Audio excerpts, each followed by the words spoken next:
Hi friends, ఈ video పూర్తిగా చూడండి ఫ్రెండ్స్. ఇప్పుడు జిఎస్టీ తగ్గుతుంది కాబట్టి, సెంట్రల్ గవర్నమెంట్ జిఎస్టీ తగ్గిస్తుంది కాబట్టి ఏ సెక్టార్లోని ఏ స్టాక్స్లో మనం ఇన్వెస్ట్ చేస్తే ఆ స్టాక్స్ బాగా పర్ఫామ్ చేస్తాయో, మంచి లాభాలు మనకు వస్తాయో పూర్తిగా ఈ వీడియో చూస్తే మీరు అర్థమైపోతుంది. పూర్తి వీడియో చూడండి ఫ్రెండ్స్. ఓకే, ఇంకా జిఎస్టీలో ప్రస్తుతం ఉన్న 12%, 28% స్లాబ్లను తొలగించేందుకు సెంట్రల్ గవర్నమెంట్లోని మంత్రుల బృందం ఆమోదం తెలిపింది. ఓకే, అనంతరం 28% స్లాబ్లోని ఐటమ్స్ 18% స్లాబ్లోకి వస్తాయి. అలాగే 12% స్లాబ్లోని ఐటమ్స్ 5% స్లాబ్లోకి వస్తాయి. ఓకే, కొత్త స్లాబ్ల వల్ల ప్రజలకు ఎక్కువ ప్రయోజనం కలుగుతుంది, ధరలు తగ్గుతాయి, కొనుగోళ్లు పెరుగుతాయి. ఓకే, దీనివల్ల స్టాక్ మార్కెట్లోని కంపెనీలు కూడా భారీగా లాభపడతాయి. ఓకే, తక్కువ జిఎస్టీ రేట్ల వల్ల వ్యాపారం చేయడం సులభం అవుతుంది. ఓకే, ఇంకా ఈ మార్పుల వల్ల ఎక్కువ ప్రయోజనం పొందే రంగాలు చూస్తే మనము రోజువారీ వినియోగ వస్తువులు, automobiles, cement, hotels, retail, consumer durables, logistic, quick commerce, air conditioners ఇలాంటి సెక్టార్స్ బాగా లాభపడతాయి. ఇంకా వీడియో పూర్తిగా చూడండి, నేను స్టాక్స్ గురించి కానీ మాట్లాడతా. ఓకే ఫ్రెండ్స్, ఇంకా ఎయిర్ కండిషనర్స్ డిమాండ్ బాగా ఉంది కాబట్టి, పెరిగే అవకాశం ఉంది కాబట్టి, ఎందుకంటే జిఎస్టీ రేట్లు తగ్గిస్తున్నారు కాబట్టి చాలామంది ఏసీస్ వేయించుకుంటారు ఇళ్లలో. డిమాండ్ పెరుగుతుంది కాబట్టి ఎలక్ట్రానిక్స్ మ్యానుఫ్యాక్చరింగ్ కంపెనీస్ భారీగా లాభపడతాయి.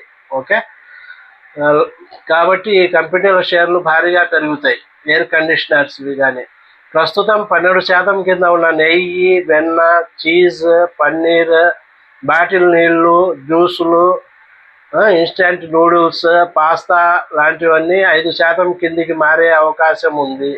ఓకే, ఇది బికాజీ ఫుడ్స్కు 80% లాభము, గోపాల్ స్నాక్స్ స్టాక్కు 85% లాభము వస్తుంది. ఓకే, దీంతో నెస్లే ఇండియాకు 30% వరకు రిలీఫ్ వచ్చే అవకాశం ఉంది. ఓకే, ఇంకా డాబర్ ఇండియాకు బెవరేజెస్, చ్యవన్ప్రాష్ ద్వారా 23% లాభం రావచ్చు అని విశ్లేషకులు అంటున్నారు, ఎనలిస్టులు. ఓకే, ఇంకా ఐటీసీకి ఇతర ఎఫ్ఎంసీజీ విభాగంలో 11% వరకు లాభం ఉంటుంది. బ్రిటానియా ఇండస్ట్రీస్కు డైరీ వాఫర్స్లో 5% లోపు లాభం ఉంటుంది. మ్యారికో, హెచ్యుఎల్, హిందుస్థాన్ యూనిలివర్కు కొంత మినహాయింపు ఉండవచ్చు అని చెప్తున్నారు. ఇంకా తాజా మార్పులు ఏసీ డిమాండ్కి బలంగా సహాయపడతాయి. వోల్టాస్, హ్యావెల్స్ కంపెనీలు ప్రధానంగా లాభపడతాయి. Voltas AC companies, electronic manufacturing companies ఇవి. వోల్టాస్, హ్యావెల్స్ బాగా లాభపడతాయి, ఏసీస్ డిమాండ్ ఉంది కాబట్టి. ఇంకా టూ వీలర్స్ వెహికల్స్ 28% జిఎస్టీ కింద ఉన్నాయి. ప్రస్తుతం 28% జిఎస్టీ కింద ఉన్నాయి టూ వీలర్స్. వాటిని 18% జిఎస్టీ కిందకు తగ్గిస్తా ఉన్నారు గవర్నమెంట్. ఇప్పుడు తగ్గించినట్టే అనుకోండి. 28% నుంచి 18% కిందకు తగ్గిస్తే ధరలు తగ్గుతాయి, టూ వీలర్స్ ధరలు తగ్గుతాయి. ఓకే, ఇంకా అందువల్ల టూ వీలర్ అమ్మకాలు పెరుగుతాయి ఆటోమేటిక్గా. ఎంకే గ్లోబల్ వాళ్ళ ప్రకారము, రీసెర్చ్ ప్రకారం సామాన్య ప్రజలకు టార్గెట్ చేసే బ్రాండ్లపై ఫోకస్ చేయాలి మనం. సామాన్య ప్రజలకు ఫోకస్ చేస్తాయి కంపెనీస్. అట్లాంటి కంపెనీస్ ఏవో మనము అర్థం చేసుకొని ఇన్వెస్ట్ చేసుకోవాలి.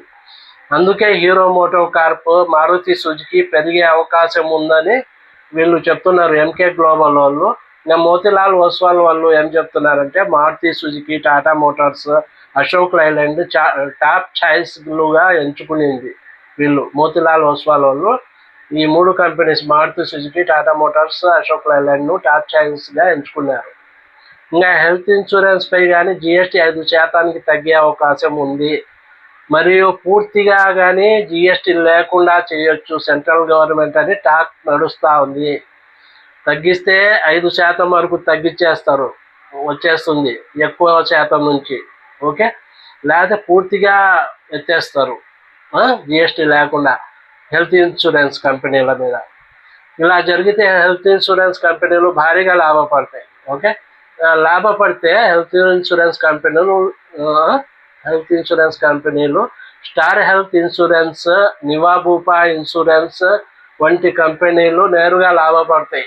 ఓకే, ఇంకా మోటార్ ఇన్సూరెన్స్ మార్కెట్ బలపడితే గో డిజిట్, ఐసిఐసిఐ జనరల్ వంటి కంపెనీలు మార్జిన్ లాభంతో పరోక్షంగా లాభపడతాయి. ఇంకా టర్మ్ లైఫ్ ప్లాన్ పై జిఎస్టీ 18% నుంచి 5% తగ్గితే ఓకే.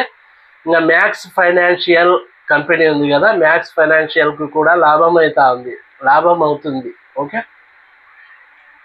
1000 రూపాయల కన్నా తక్కువ ధర ఉన్న షూస్ పై జిఎస్టీ 12% నుంచి 5% తగ్గితే Relaxo footwear, Bata, Khadim, Metro, Campus footwear కంపెనీలకు లాభం కలుగుతుంది. ఓకే, ధరలు తగ్గడం వల్ల ప్రజలు బ్రాండెడ్ షూస్నే ఎక్కువగా బై చేస్తారు కదా. అప్పుడు ప్రస్తుతము ఈ companies Relaxo footwear, Bata, Khadim, Metro, Campus footwears లాభపడతాయి.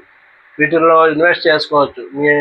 ప్రస్తుతం సిమెంట్ పై జిఎస్టీ 28% ఉంది ఫ్రెండ్స్, కానీ స్టీల్ ఇతర నిర్మాణ వస్తువులపై 18% మాత్రమే ఉంది. మోతీలాల్ ఓస్వాల్ అంచనా ప్రకారము జిఎస్టీ 28% నుంచి 18% తగ్గితే సిమెంట్ ధరలు సుమారు 7.5 నుంచి 8% వరకు తగ్గవచ్చు. సిమెంట్ ధరలు 7.5% నుంచి 8% వరకు తగ్గవచ్చు.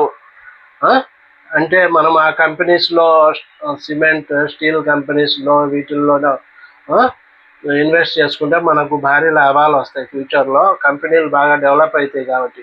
ఈ జిఎస్టీ మార్పులు అమలైతే ప్రజలకు ధరల తగ్గుదల, కంపెనీలకు అమ్మకాల పెరుగుదల, దేశ ఆర్థిక వ్యవస్థకు గణనీయమైన లాభం చేకూరే అవకాశం ఉంది. ఓకే, అయితే మీరు ఏ కంపెనీలో ఇన్వెస్ట్ చేయాలన్నా ఒకసారి మీ ఫైనాన్షియల్ అడ్వైజర్తో చర్చించి మాత్రమే నిర్ణయం తీసుకోవాలి. Okay friends, thank you.